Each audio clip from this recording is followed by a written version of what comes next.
సంబంధించి నాట్యానికి సంబంధించి ఎవరు ఏదైనా చేసుకుంటారు, నాట్యానికి సంబంధించి చేసుకుంటారు ఎవరైనా. అలా కాదు, నేను ఒక కళాకారుడుగా నాట్యానికి ఉన్నప్పటికీ కూడా సాహిత్య పురస్కారం ఉండాలి, సంగీత పురస్కారం ఉండాలి, నాట్య పురస్కారం ఉండాలి. ఆ తర్వాత మరి ఏమైనా నాటికలు కూడా వస్తుందేమో తెలియదు తర్వాత సంవత్సరం తర్వాత వాళ్ళ యొక్క అభివృద్ధి కోసం. మరి ఇన్ని పురస్కారాలు ఆయన ఇందాక చెప్పారు. ముఖ్య కళాకారుడుగా కాదు, ఆయన మన అందరికీ కళాబంధువుగా, కళాకారుగా, కళా పోషకుడుగా ఆయన అందరికీ ఇవ్వాలి, మన వాళ్ళందరినీ గౌరవించుకోవాలనే ఉద్దేశంతో ప్రతి సంవత్సరం కూడా సెప్టెంబర్ 26వ తారీఖున ఆయన పుట్టినరోజు సందర్భంగా పునస్కరించుకుని మొట్టమొదటి మన ఆయన నాట్యంలో ఉన్నారు కాబట్టి నాట్యానికి సంబంధించిన ఉపకరణలు ఇవ్వడం, ఆ తర్వాత సాహితీ పురస్కారం సాహిత్య మండలి వేదిక మీద సాహితీ పురస్కారం ఇవ్వడం, ఆ తర్వాత మన ఫైన్ ఆర్ట్స్ అకాడమీకి మా నాన్నగారు కానివ్వండి, సత్యనారాయణ గారు కానివ్వండి, ఇంకా చాలా మంది ఉన్నారు. వాళ్ళందరూ కూడా వ్యవస్థాపకులు, వాళ్ళందరూ ఫైన్ ఆర్ట్స్ అకాడమీకి. ఈ ఫైన్ ఆర్ట్స్ అకాడమీ ఉండాలి దీని ద్వారా అని ఎప్పుడో 86లో స్టార్ట్ చేసిన ఫైన్ ఆర్ట్స్ అకాడమీ వాళ్ళకి ఇలాగే అందరి సహకారంతో కొనసాగుతుంది. ఆ రకమైన ఫైన్ ఆర్ట్స్ కేవీఎస్ సభ్యత్వంలో చేద్దాం అనుకున్నారు అంటే నేను అలాగే తప్పకుండా చేద్దాం అనుకోం. అలాగే 3 సంవత్సరాలు బట్టి కూడా లలిత గారికి సంగీత పురస్కారం ఇవ్వడం జరిగింది, గుడిపాటి లలిత గారికి, జయకృష్ణ గారికి సంగీత పురస్కారం ఇవ్వడం జరిగింది. మరి ఇవాళ అందరికీ తెలుసు ఆవిడ కూడా సుపరిచితాలు. అయినా నేను ఇందాకే చెప్పాను, సభ మీద ఉన్నప్పుడు పరిచయం చేయవలసిన ధర్మం నాకు ఉంది కాబట్టి ఇవాళ ఫైన్ ఆర్ట్స్ అకాడమీకి సంబంధించి అధ్యక్షుడిగా 2 సార్లు కొనసాగి పద్మశ్రీ అవార్డు గ్రహీతను ఏదో తీసుకొచ్చి సన్మానించినటువంటి గంట ఆవిడ డామలో దక్కింది అంటే కేవలం పరిధి సావిత్రి గారు ఆ రకమైనటువంటి ఆ అకాడమీ బాధ్యత వర్తించిన తర్వాత ముందుకు తీసుకెళ్లారు. పరిధి సావిత్రి గారు సీనియర్ కళాకారిణి, మ్యూజిక్ లో డిప్లొమా ఒకటి కాదు చాలా ఉన్నాయి. మరి వాళ్ళ ఆవిడకి సంగీత పురస్కారం అని చెప్పి నిర్ణయించుకోవడం జరిగింది. వెంటనే ఆవిడ కూడా అలాగే తీసుకోమని చెప్పి అంగీకరణ జరిగింది. మరి నేటి సంగీత పురస్కార గ్రహీత శ్రీమతి పరిధి సావిత్రి గారిని ఈ కళాకారులకు సంబంధించిన సాధారణ వేదిక మీద ఆహ్వానిస్తున్నాము. కూడా సావిత్రి గారు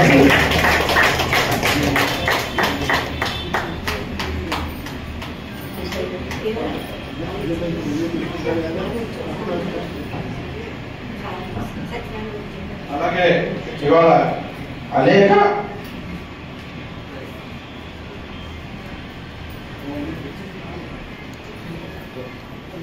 ఈ రోజున ప్రతి సంవత్సరం కూడా ఈ సంగీత పురస్కారాలు ఇవ్వాలని చెప్పి ఆయన ట్రస్ట్ తరఫున, ఆయన ఫస్ట్ అంటే ఆయన కుటుంబ సభ్యులు ఉన్నారు, ఆయన ఉన్నారు, ఇంకా స్నేహితులు ఉన్నారు. ఇది నిరంతరం కొనసాగాలి. ఈ ట్రస్ట్ తరఫున ప్రతి సంవత్సరం ఈ 3 ఫంక్షన్లు సాహిత్య పురస్కారం, సంగీత పురస్కారం, నాట్యానికి పురస్కారం, కనీసం ఈ 3 పురస్కారాలు ఇవ్వాలని చెప్పి ఆయన సంకల్పించడం. ఎవరైతే కార్యక్రమం పురస్కారం ఏం ఇచ్చాము, ఎంత ఇచ్చాము కాదు, ఆ కార్యక్రమం నెరవేరిన తర్వాత దానికి నెల 15 రోజుల ముందు నుంచి ప్లాన్ చేసుకుని వాళ్ళ టైంలో వేరే టైంలో అనేక టైంలు అడిగి కార్యక్రమాలు ముందుకు తీసుకెళ్లేటువంటి పరిస్థితి ఇవాళ. అలాగే నాట్యానికి గొంతు చాలా ముఖ్యం చెప్పి లాస్ట్ టైం కూడా నాట్యానికి సంబంధించిన బ్యాక్గ్రౌండ్ వాయిస్ ఉన్నటువంటి సూర్యనారాయణ గారిని కూడా ఇదే వేదిక మీద ఫైన్ ఆర్ట్స్ సన్మానించడం జరిగింది. ఇది 4వ కార్యక్రమంగా పరిధి సావిత్రి గారి 4వ కార్యక్రమంగా ఇవాళ కొనసాగుతుంది.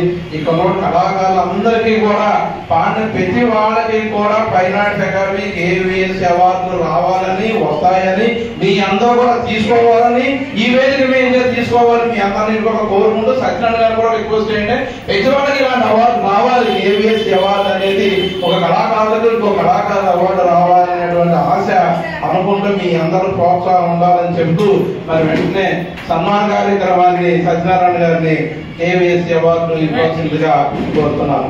అలాగే ఈ వేదికకి ఫైన్ ఆర్ట్స్ అకాడమీ తరఫున న్యాయవాది డిఏ కృష్ణ కుమార్ గారిని, సాహిత్య మండలి కార్యదర్శి పుల్లపట్ల పురుషోత్తమ గారిని ఆయన కూడా వేదిక మీద రావాల్సిందిగా కోరుతున్నాం. ఎందుకంటే సాహిత్య పురస్కారం ఇచ్చాడు ఆయన సాహిత్య మండలి తరఫున. ఆయన సాహిత్య మండలిలో కార్యక్రమం ఇక్కడికి వచ్చి ఒకసారి ఆహ్వానం చెప్పి నాకు వెళుతూ ఉంటారు. వాళ్ళ నాన్నగారు మా నాన్నగారు ఎంత అంటే ఆయన బ్యాగ్ కూడా వేసుకొచ్చారు మన శ్రీరామూర్తి గారు.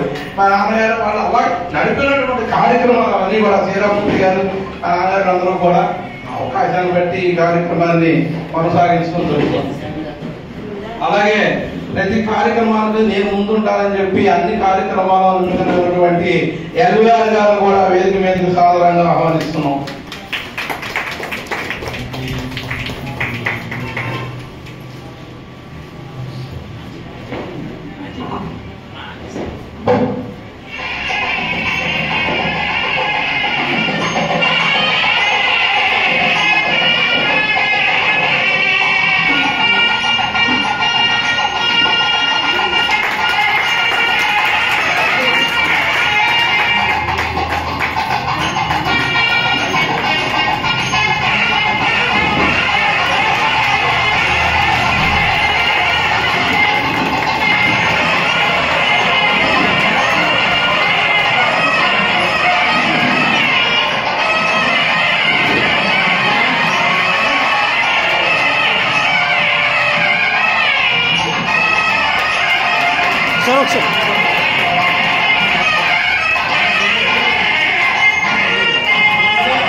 కొద్దిగా మేడం గారు ఇక్కడ ఏం లేదు, నాగలక్ష్మి గారు మధురమ్మ గారు కాస్త కెమెరాకి సహకరిస్తే రేపు ఉదయం మనం అన్ని చూడటానికి బాగుంటుంది. కాబట్టి దయచేసి కెమెరాకి సహకరించడానికి కోరుతున్నాం. మొత్తం ట్రూప్ అంతా సావిత్రి గారిని సన్మానిస్తున్నారు. సావిత్రి గారిని కూడా నాగలక్ష్మి గారు సన్మానం.